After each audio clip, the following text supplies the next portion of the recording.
Hello, everybody. This is Cal Jurdy, founder of Fearless Transformation. For the past 15 years, I've helped hundreds of people, teams, and organization to be able to increase their performance and lower the turnover and increase the morale.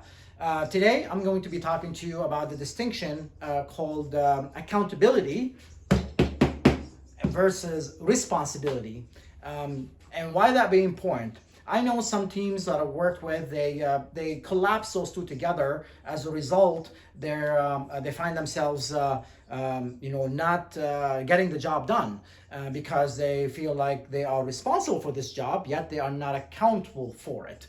On the other hand, I know some people who they are responsible for the job, and then when things go wrong, they find a way how to make it happen, even though they're not responsible for fixing what's in the way from them being able to accomplish that job. So let me give you an example.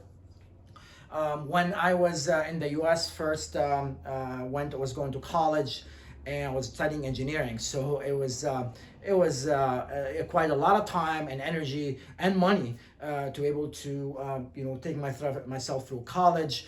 I was working at a hotel night shift from 10 p.m. till 6 in the morning in banquets. Basically, I was responsible for cleaning after parties, take the chairs out, the tables, and vacuuming the space and setting it up for the next day for whatever events are happening next day. That was my responsibility, my job responsibility. So in the morning, my supervisor comes in, she looks at the space and she sees, okay, Cal, you were able to, it's all set up, the vacuum is clean, and the garbage is out. That means you've done your job. Good job. And one time, I was doing my job and the vacuum wasn't working. So as a result, I did not vacuum. I got the garbage out, I got the chairs, the tables, and but didn't and set up for the next day, but I didn't vacuum because the vacuum wasn't cleaning, wasn't working. Was not responsible. It's not my job responsibility to fix a vacuum, find another vacuum, or anything. I just did not vacuum because the vacuum wasn't working. Okay, so I was not accountable at that time. That makes sense?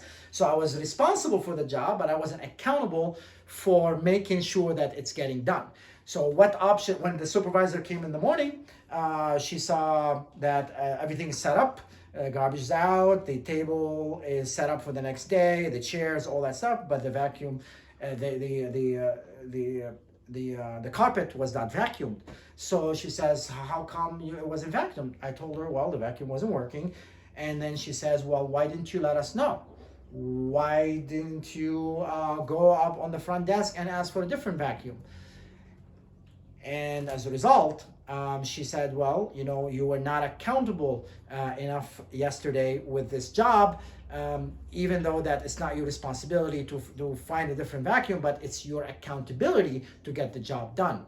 So basically, getting the job done, finding a way to be accountable to getting the job done, being solution oriented to get the job done. That is what accountability is. So in order for you to be a team player who is accountable for the job on hand and be able to be responsible for that job, it's important to be able to find solutions when there's hurdles in the way.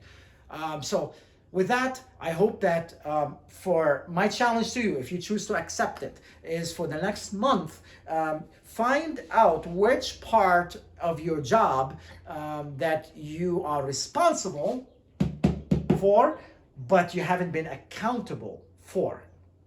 Okay?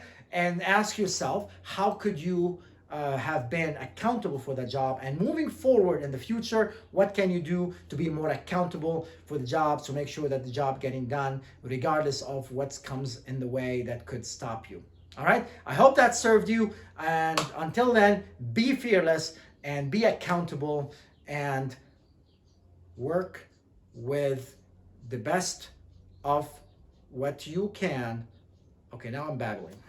You know what I mean. Take care, everybody. Cheers.